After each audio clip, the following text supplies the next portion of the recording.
Welcome back to the channel guys. So आज से हमारा फाउंडेशन कोर्स स्टार्ट हो रहा है। जैसा कि मैंने आपको प्रॉमिस किया था, तो हम अपना फाउंडेशन कोर्स यूनिट 5 से स्टार्ट करेंगे।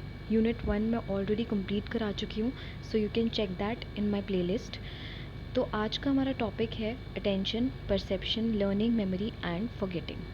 अगर आप इन सारी चीज़ों को देखो या इन सारे टर्म्स को देखो जो यहाँ पे लिखे हैं अभी, तो आपको एक चीज़ दिमाग में आएगी कि ये सारी चीज़ें जो हैं ये हमारे कॉग्निटिव प्रोसेसेस हैं और कहीं ना कहीं ये हमारे कॉग्निशन का ही एक पार्ट है।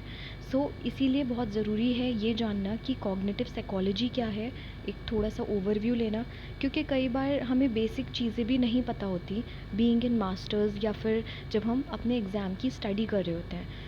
तो कॉग्निटिव साइकोलॉजी क्या है? ये एक साइंटिफिक स्टडी है हमारे माइंड की, और जहाँ पे हम माइंड को किस तरीके से स्टडी कर रहे हैं एज एन इंफॉर्मेशन प्रोसेसर की तरह। हम ऐसा मान के चल रहे हैं कि जो हमारा माइंड है वो हमारी इन्फॉर्मेशन को प्रोसेस करता है। साथ ही ये कंसर्न्ड होती है इस चीज़ के साथ कि इन्फॉर्मेशन किस तरीके से आउटसाइड वर्ल्ड से ली जा रही है, और उसके बाद उस इन्फॉर्मेशन को हम कैसे एक सेंस बना के उसे समझ रहे हैं और उसे अपने दिमाग में डाल रहे हैं। कॉग्निटिव साइकोलॉजी जो है वो फोकस करती है जितने भी हमारे मेंटल प्रोसेसेस हैं उसकी स्टडी पर, इंक्लूडिंग परसेप्शन, हमारी thinking, memory, learning and problem solving, decision making. ये सारे प्रोसेस जो है वो हमारे कॉग्निटिव साइकोलॉजी का ही एक पार्ट है। अब कई बार कुछ लोग ये पूछते हैं कि कॉग्निशन क्या है। सो इसके लिए भी मैंने एक छोटा सा डेफिनेशन डाल दिया है।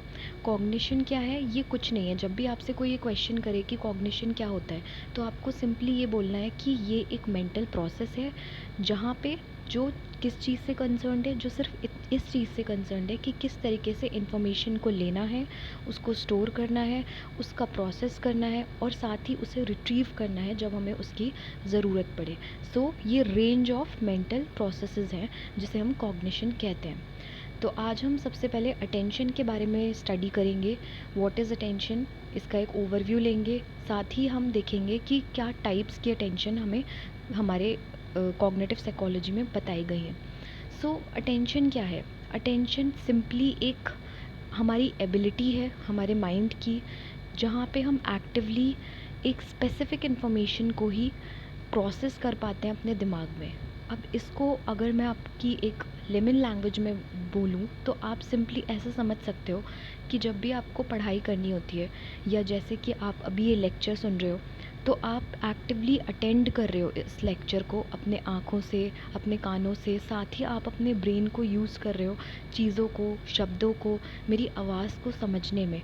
सो दिस इज़ अटेंशन, जहाँ पे हम एक एक्टिव प्रोसेस करते हैं या एक्टिवली चीज़ों को या इन्फॉर्मेशन को लेते हैं हमारे एनवायरनमेंट से। साथ ही अटेंशन जो है वो एक लिमिटेड टर्म है, साथ limited in the term of कि इसकी कैपेसिटी भी लिमिटेड है और ड्यूरेशन भी लिमिटेड है। अब आप खुद सोचो, फॉर एग्ज़ाम्पल आप मान लो आप क्लास में बैठे हो इस वक्त, तो यू डोंट नो कि दूसरी क्लास में क्या चल रहा है। तो आप एक बार में एक ही चीज़ को अटेंड कर सकते हो, आप एक बार में पूरी दुनिया अटेंड नहीं कर सकते, यू नो दैट। साथ ही अगर हम ड्यूरेशन की बात करें तो हम एक स्पेसिफिक पीरियड के लिए ही चीज़ों को अटेंड कर पाते हैं। अगर आप लेक्चर भी ले रहे हो तो आपको शायद 20-25 मिनट थोड़ा मज़ा आएगा लेक्चर में, फिर आपको वो चीज़ बोरिंग लगने लग जाती है, तो कहीं ना कहीं आपका अटेंशन जो है वो लूज़ हो जाता है। तो हम ये बोल सकते हैं कि ये लिमिटेड है इन टर्म्स ऑफ कैपेसिटी भी और ड्यूरेशन भी। तो अटेंशन क्या हो गया? एक मेंटल एक्टिविटी हो गई जहाँ पे हम कंसंट्रेशन का यूज़ कर रहे हैं। दो टाइप्स होते हैं इसके मेजरली, सेलेक्टिव अटेंशन जब हमारा फोकस सिर्फ एक स्टिमुलाई पे हो, एंड डिवाइडेड अटेंशन जब हमारा फोकस एक से ज़्यादा स्टिमुलाई पे हो। स्टिमुलाई क्या होता है? स्टिमुलाई कोई भी एक ऐसी चीज़ है जो हमें ट्रिगर कर रही है, या तो हमारे फिज़िकल या हमारे बिहेवियरल चेंजेस हमारे अंदर लेकर आ रही है। फॉर एग्ज़ाम्पल आप अपने स्टडी टेबल पे बैठ के पढ़ रहे हो और एकदम से आपके डोर को कोई नॉक करे। सो ये जो नॉक हुआ, जिसकी आवाज़ आपको आई, ये एक स्टिमुलाई है। अब स्टिमुलाई के बदले आपको क्या देना है? अब आपको एक रिस्पॉन्स देना है कि आपको डोर ओपन करना है या नहीं करना। सो स्टिमुलाई से आपका ट्रिगर हो जाता है आपका फिज़िकल या बिहेवियरल। ठीक है, नाउ वील सी कुछ मॉडल्स हैं हमारे अटेंशन के जो मैं आपको इन फ्यूचर कराऊंगी जब हम डिटेल्ड कोर्स करेंगे। ये मॉडल्स जो हैं काफ़ी इंपॉर्टेंट हैं। सेलेक्टिव अटेंशन के अपने अलग मॉडल्स हैं जिसमें हम फ़िल्टर मॉडल और बॉटल नेक मॉडल्स की बात करते हैं, and models of divided attention में हमारा कैपेसिटी मॉडल्स आता है। तो अभी आप इनके सिर्फ नाम पढ़ लीजिए because they will be taught in detail. इसके अलावा एक और इम्पॉर्टेंट अटेंशन का टाइप हमारे पास आता है, दैट इज़ सस्टेन्ड अटेंशन। अब कई बार ऐसा होता है कि आपके एग्ज़ाम्स नज़दीक आ रहे हैं एंड आपको लंबे आवर्स के लिए अपनी पढ़ाई करनी पड़ती है।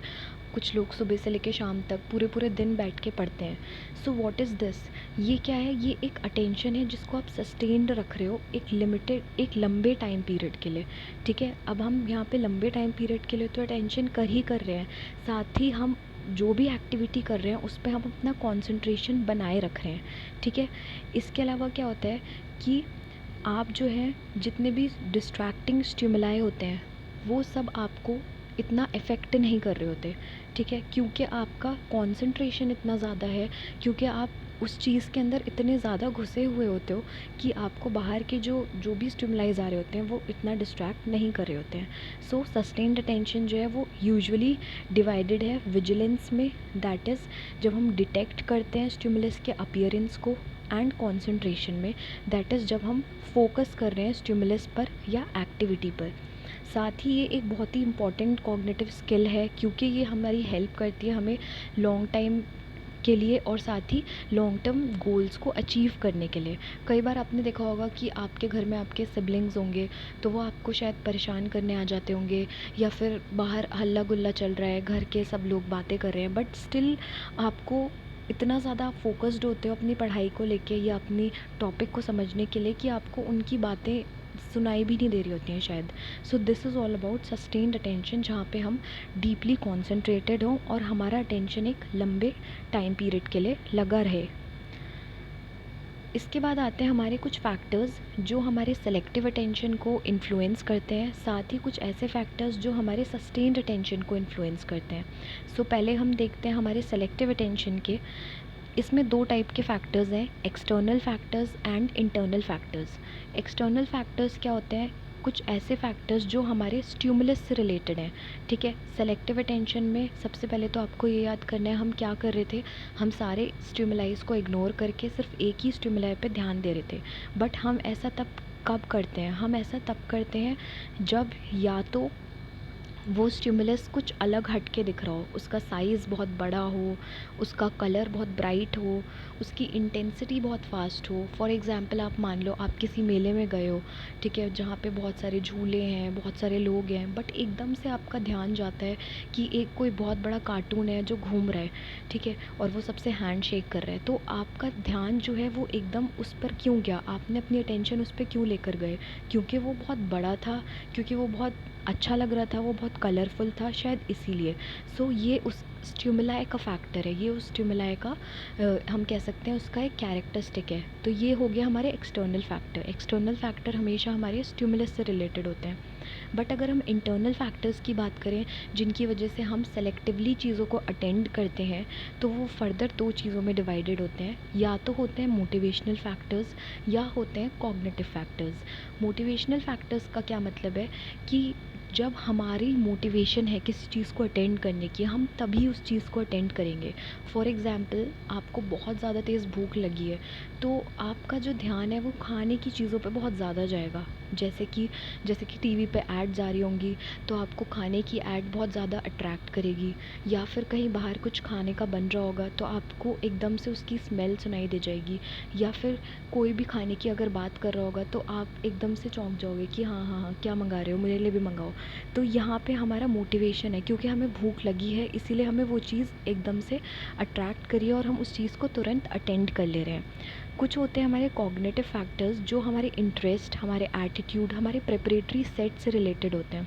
कॉग्निटिव फैक्टर्स को आप ऐसे समझ सकते हो, फॉर एग्ज़ाम्पल आपका म्यूज़िक में बहुत इंटरेस्ट है, ठीक है, अब आप अपने दोस्तों के साथ बैठे हो और किसी फ्रेंड ने किसी म्यूज़िक की बात करी, किसी नए गाने की बात करी, तो आप एकदम से उसकी बात को अटेंड करोगे, उसमें इंटरेस्ट लोगे, क्योंकि आपका इंटरेस्ट है इसीलिए आपने उसको या उस चीज़ को अटेंड करा।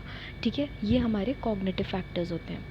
Now we'll talk about sustained attention के क्या फैक्टर्स हैं जो हमारी सस्टेन्ड अटेंशन को इन्फ्लुएंस करते हैं। तो इसमें हमारे 4 फैक्टर्स आते हैं। फर्स्ट है हमारा सेंसरी मोडालिटी। सेंसरी मोडालिटी का क्या मतलब है कि जो स्टिमुलस एकदम क्लियर होते हैं सुनने में, वो हम ज़्यादा अच्छे से अटेंड कर पाते हैं रादर देन वो स्टिमुलस जो हमें देखने में क्लियर है। इसका बेस्ट एग्जांपल आप ये लेके चलो कि आप अपने कॉलेज की क्लास में बैठे हो। अब कॉलेज के जो लेक्चर हॉल्स होते हैं वो बहुत बड़े होते हैं, ठीक है। तो आप बहुत दूर बैठे हो, मे बी ऐसा हो सकता है आपको टीचर उतने अच्छे से ना दिखाई दे पोडियम पे, मे बी आपकी आईसाइट वीक हो। तो होगा क्या, अगर आपको उनकी आवाज़ ढंग से सुनाई दे रही है तो आप इजीली उनकी बातों को समझ पाओगे और लेक्चर को अटेंड कर पाओगे।